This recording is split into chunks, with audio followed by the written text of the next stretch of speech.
Les amis, comment allez-vous? Bienvenue chez le Padre. Bon mon Pio, aujourd'hui on est parti pour un petit vlog au local. Donc en gros, si tu veux là, je suis en train de taffer sur une voiture hyper sympa. Je suis super content de l'avoir au local parce qu'en fait, cette voiture-là, je vais te la montrer. De toute façon, je pense que tu as deviné ce que c'est. C'est un pur kiff à travailler, d'autant plus que le propriétaire, on voit qu'il donne de l'amour à sa voiture. Et quand tu as affaire à un propriétaire qui est vraiment passionné, qui est amoureux de sa caisse carrément, tu le ressens tout de suite. Franchement, c'est limite, il n'y a aucun mérite à faire cette voiture tellement elle est clinique. Donc là, en fait, si tu veux, attends, je vais te montrer vite fait. Donc en gros, si tu veux, je fais un polissage sur toutes les vitres. Pourquoi ? Voilà, en fait ce qui se passe c'est que le propriétaire a mis un hydro sur la caisse et donc du coup les hydros quand ils sont mal appliqués, de toute façon on a beaucoup de problèmes avec les hydros, quand les hydros sont mal appliqués, tu as des traces d'anneautrement, des surtout sur les vitres. Alors sur la carrosserie à la limite tu peux le retirer mais sur les vitres c'est extrêmement compliqué et donc du coup il en a partout sur les vitres. Donc du coup là si tu veux je fais un polissage sur toutes les vitres. Alors quand tu fais un polissage sur les vitres, tu n'es pas obligé de faire des passes extrêmement longues comme on fait sur la carrosserie, tu peux y aller franchement, il n'y a aucun souci. Le but c'est de retirer d'abord les traces d'hydro tout simplement. Voilà, donc là tu vois, tu le retires direct. Alors ne le laisse pas sécher parce que si tu le laisses sécher, de toute façon je t'avais fait une petite vidéo la dernière fois sur comment mettre une céramique sur tes vitres avec un petit polish. Là, si on voudrait, on pourrait appliquer directement une céramique parce que là, je l'ai bien apprêté. Mais comme je te l'ai dit, je te déconseille fortement, lourdement de mettre des céramiques sur les vitres latérales. Je te l'ai déjà dit dans une vidéo. Tu vois, là, elle est nickel, elle est apprêtée. Voilà. Par contre, si elle avait été contaminée, à ce moment-là, je l'aurais nettoyée. Après, il y a la barre d'argile ou le gant d'argile. Passe un coup d'alcool isopropylique, un coup de polisseuse et basta, terminé. Petite lunette arrière, vite fait, bien fait. Je l'étale, Marie-Chantal. Si tu débordes, c'est pas grave, ça se retire facilement sur la carrosserie, il n'y a aucun problème. Voilà. Ok. Et voilà. Inutile de rester 15 ans. Tu vois, dès que tu es sur la carrosserie, c'est pas grave, ça se retire hyper facilement. Voilà, comme ça, il n'aura plus de traces d'hydro, il sera plus emmerdé avec ça. Et puis en même temps, tu as des vitres. Alors, il faut savoir que les vitres, il y a beaucoup de détailleurs qui détestent les faire. Moi, je kiffe. Limite, j'ai bien dit limite, ça en devient ma spécialité. Je kiffe faire les vitres. Voilà, c'est vrai que quand tu as des vitres bien propres, bien nickel. Attends, voilà, ok. Ok, c'est bon, on est bien. Bah, c'est génial, quoi. Voilà. Il me reste la lunette arrière à faire et puis voilà. Allez, on va causer un peu. Comme je t'ai dit, cette voiture-là, c'est un pur kiff à travailler. À cause de ses lignes, c'est une voiture très rectiligne, ce qui fait que du coup, elle n'a pas beaucoup d'ondulation. Et quand tu polisses une voiture avec très peu d'ondulation, tu arrives bien à plaquer ta polisseuse et ça rend le polissage hyper confortable. À la limite, ça c'est des voitures, quand tu n'as pas l'habitude de faire un polissage, tu peux t'entraîner là-dessus au départ pour apprendre les bases pour les pads, la rotation, les polishes, etc. Et ensuite, tu peux attaquer avec des voitures un peu plus compliquées. Par exemple, si tu n'as jamais fait de polissage, je te déconseille de faire une Porsche, tu vas péter un plomb. Surtout, les Porsche, ça ondule, etc.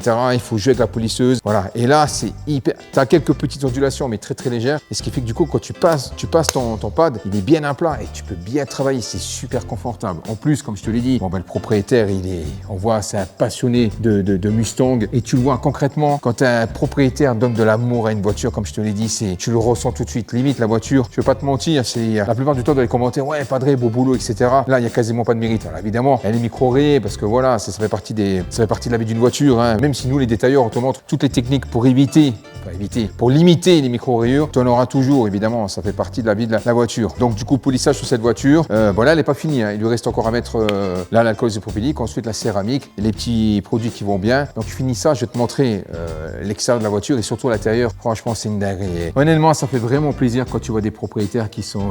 Et des fois, je vais pas te mentir, ça c'est le problème que j'avais au Luxembourg. Alors le Luxembourg, c'est génial, ça paye, ils sont carrés là-dessus, il n'y a pas de problème. Alors ils sont pas tous comme ça, mais ça manque d'émotion. C'est-à-dire que le mec qui te laisse une voiture, il vient, il prend la caisse. Toi, tu es tout content parce qu'en fait, si tu veux, dans le detailing, quand tu fais un métier artistique, parce que c'est limite de l'art après, tu vois, quand tu fais quelque chose, la première chose que tu attends, c'est la réaction du client. Après, évidemment, il y a la paye. Hein, personne ne travaille gratuitement, tu vois. Mais je veux dire, des fois, le sourire du client, il est aussi important, on va nous voir même plus. Non, là, je m'étonne. Mais il est très, très important. Il fait vraiment, vraiment très plaisir. Donc, du coup, des fois, tu vois des clients, ils sont là, ils sont hyper heureux. Et au Luxembourg, ils le gardent pour eux, en fait. Tu vois, ils sont pas très expressifs. Donc, du coup, tu vois, tu peux passer 3 jours, 4 jours, une semaine sur une caisse. Tu lui donnes, tu dis, voilà, surtout que la voiture, elle était épave. Tu lui donnes la voiture. Ok, merci, hein, salut. Ils sont pas des cacahuètes. Alors, ils sont pas tous comme ça, évidemment. Hein. Des fois, c'est des voitures, comment dire, des fois, on a affaire à des patrons qui ont des voitures en leasing. C'est des voitures qui ont roulé énormément. Et donc, du coup, elles sont, surtout quand les mecs, il faut les chantiers avec, elles sont micro-rayées, elles sont beuillées, etc.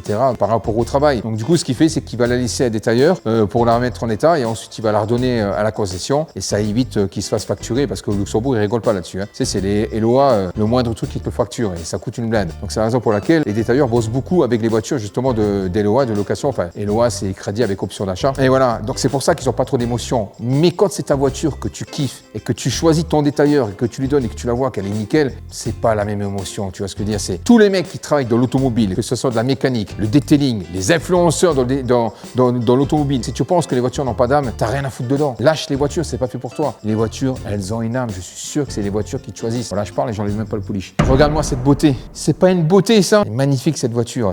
Regarde-moi cette dinguerie. Regarde-moi cette pépite. C'est pas incroyable ça? Bon, fais pas attention parce que je t'ai dit, elle est en cours de chantier, on n'a pas encore fini. Il manque plus que les protections, enfin la céramique et puis les dressings, etc. Tu vois? Et puis le gloss. Mais bon, voilà, regarde. Regarde cette beauté de voiture. Regarde les jantes comme elles sont bien entretenues. Je te dis, on les a lavées, mais franchement, un coup de chiffon, ça aurait suffi tellement elles sont nickel.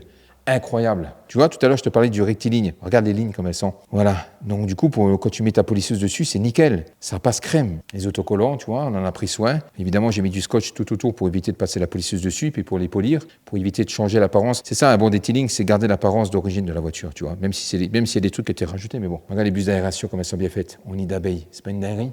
Regarde l'arrière. Regarde. Tu te rends compte, cette voiture, je crois qu'elle a 13-14 ans. Mais regarde la beauté. Regarde-moi ça. C'est pas mal le petit rendu qu'on lui a donné avec le polissage. Hein. Regarde-moi ça, cette beauté. Je vais te montrer l'intérieur, tu vas péter un plomb. Moi, j'ai fait pare-brise arrière, tu vois. Je sais pas si tu verras bien la caméra, mais bon. Je vais te montrer l'intérieur, tu vas péter un plomb.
j'imagine que tu veux entendre le son, évidemment. Alors, je t'aurais bien montré le moteur, mais en fait, si tu veux, il y a les verrous sur les capots. J'ai pas la clé. Donc, du coup, je t'aurais bien montré, mais comme j'ai pas la clé, donc je peux pas ouvrir le capot. Donc, je vais te faire écouter la sonorité. Alors, ne t'attends pas à ce que je tape dedans. C'est une voiture qui est froide. On va respecter la mécanique et la voiture, évidemment. Et comme elle est froide, tu auras un cold start et tu pourras te rendre compte de la sonorité. On dit souvent le bruit, mais en réalité, c'est la sonorité de la voiture, quoi. Allez, je te mets la caméra derrière, je te fais écouter.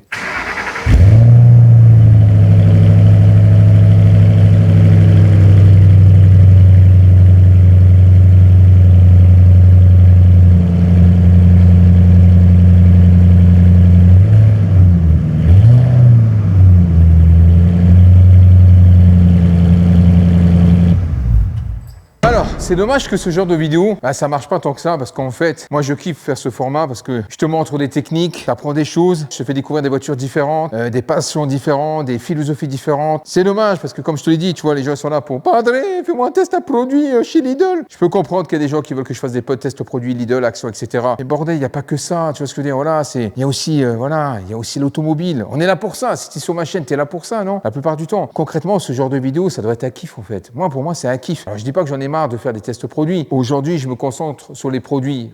Bon, évidemment, s'il y a des produits pas chers, Lidl, Action, etc., je vais le faire parce que des fois, il y a des produits intéressants, pas chers, et puis donc du coup, il faut les tester et il faut donner son avis. Mais sinon, à part ça, au-delà de ça, ce genre de vidéo, ça doit être un kiff pour toi. Si tu es là, c'est parce que tu aimes les caisses. Donc si tu aimes les caisses, moi concrètement, j'adore faire ce genre de vidéo. De toute façon, si ça continue, je vais faire que ce genre de vidéo, tu vois. De toute façon, je te dis, les tutos, concrètement, on a fait le tour quasiment. Je te dis, il doit me rester maximum de vidéos. Il y a des gens qui disent, ouais, Padre, tu m'as dit que tu les faisais. Mais si vraiment tu attends que je les fasse et que c'est urgent pour toi, tu vas pas me dire que tu n'as pas fait des recherches déjà sur Internet et que tu n'as pas trouvé ta réponse. Non, c'est juste pour m'emmerder, dire Padre, fais-la. Voilà. Quand un tuto, ça reste un tuto. Des fois, les techniques, c'est les mêmes. Je vais pas t'inventer une autre technique pour dire j'ai fait différemment des autres. C'est ce que les autres ils font, tu vois, juste pour faire, moi je m'y connais mieux, tu vois, t'as compris. J'en ai rien à cirer de ça, moi j'ai passé ça. Le but, c'est pas de faire des vidéos pour dire que t'es le meilleur ou pour montrer ce que tu sais faire. Le but, c'est que les gens puissent, j'aurais dû faire de la politique, hein. Le but, c'est que les gens puissent s'identifier et reproduire ça à la maison. En fait, il faut rendre service à ton abonné. Ne fais pas des vidéos contre les autres ou pour te la raconter. C'est là que t'as tout faux. Encore une fois, je te dis, c'est pour ça que moi, le detailing, j'en ai rien à cirer. Rien. Moi, ce qui compte, c'est ce que je fais avec la bagnole. Le reste, je m'en tape. Bon, là, je mets de l'alcool isopropylique, tu vois. Donc là, je vais passer l'alcool isopropylique sur toute la voiture. Et ensuite, il y a juste la céramique à mettre. Et puis voilà, c'était terminé. Hein, ok, mon fiou. Tiens, regarde l'heure qu'il est. 2h du mat.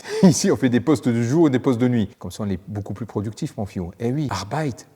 Bon, maintenant, je retire la céramique que j'ai mis pour les vitres. Comme ça, il sera tranquille. Il n'aura plus besoin d'utiliser ces balais d'essuie-glace. Puis comme j'ai apprêté en faisant un polissage, là, du coup, non seulement l'effet hydrophobe, il sera dingue, mais en plus de ça, la durabilité du produit sera augmentée, on va dire. Là, ça va tenir dans le temps. Hein. Truc de fou. Hein. Bon, c'est une vraie céramique pour vitres que j'ai mis. C'est pas assez long. Hein. C'est une céramique. Bon, voilà. La bétaillère est quasiment terminée. Il ne reste plus qu'à mettre la céramique sur la carrosserie. Et après c'est bon. Voilà. Donc, quand tu fais un truc comme ça, le propriétaire, il ne faudra pas qu'il lave sa voiture pendant 7 jours. Et pareil pour ces balais d'essuie-glace, comme j'ai mis une céramique sur les vitres, il ne faut pas qu'il utilise les balais d'essuie-glace pendant au moins facilement 4 heures, mais le mieux, 24 heures, il ne les touche pas. Et au moins, il est serein. Et pareil, pas de produits chimiques pendant minimum 3 jours. En gros, comme elle est là, allez, pendant une semaine, tu la laves pas la voiture. Même s'il pleut, au bout de 24 heures, c'est pas grave. Et pendant 7 jours, tu la laves pas. Donc, du coup, petit vlog qui va bien, tranquillement. Quelle heure il est là? Allez, il commence à 7 heures, il va être 3 heures du matin. Il ne reste plus qu'à mettre la céramique. Ensuite, on va bien les laisser sécher. Comme ça, quand le propriétaire viendra demain. De toute façon, avec les températures qu'il fait, il fait chaud aujourd'hui. Là, dans le local, tu vois, par exemple, il fait 23 degrés. Concrètement, pour poser une céramique, ça va. Mais au-dessus de 25, ça devient compliqué parce qu'elle va flasher un peu trop vite. Donc, du coup, tu galères un peu et ça fait des traces. C'est la raison pour laquelle, là, j'ai laissé ouvert les portes. Comme ça refroidit un petit peu. Voilà. Donc, du coup, prochaine vidéo, je te présente la voiture que David m'a laissée. Alors, je la kiffe, cette voiture. C'est une voiture qui a pas mal de choses à faire parce que concrètement, je dirais pas qu'elle est dans un sale état, mais il y a du boulot. C'est une voiture qui manque d'amour. Voilà, c'est une voiture qui sert à faire les trajets de tous les jours, les courses, etc. Ce qui fait que du coup, voilà, elle n'a pas été aux petits oignons. Il y a pas mal de micro-rayures, il y a pas mal de rayures superficielles, mais voilà, c'est pas grave. Mais il y a quand même pas mal de taf. Donc, du coup, c'est une voiture que je vais te présenter et il y aura sûrement des tutos là-dessus et je vais te montrer comment retirer les rayures, etc. Même si j'en avais fait déjà des vidéos. Donc, moi, je te montrerai, tu vois, il y a plusieurs techniques, c'est vraiment sympa. Écoute, là, je suis obligé de couper avec toi parce que plus je parle, plus je fais perdre du temps sur la voiture. C'est ça aussi le problème. Quand tu travailles, plus tu filmes, il faut rester bien focus sur la bagnole. C'est pour ça, des fois, tu peux oublier un truc quand tu filmes. Tu vois, par exemple, tu es en train de filmer, tu fais un truc sur la bagnole, tu peux oublier. Des fois, je le vois dans les vidéos, je dis putain, merde, tu vois, il y a un truc que j'ai pas fait, que j'aurais pas dû faire parce qu'il y a la vidéo en même temps, c'est compliqué. Ok. Sur ce, pouce bleu, bouton de pince, abonne-toi, embrouille, à la prochaine. Ciao.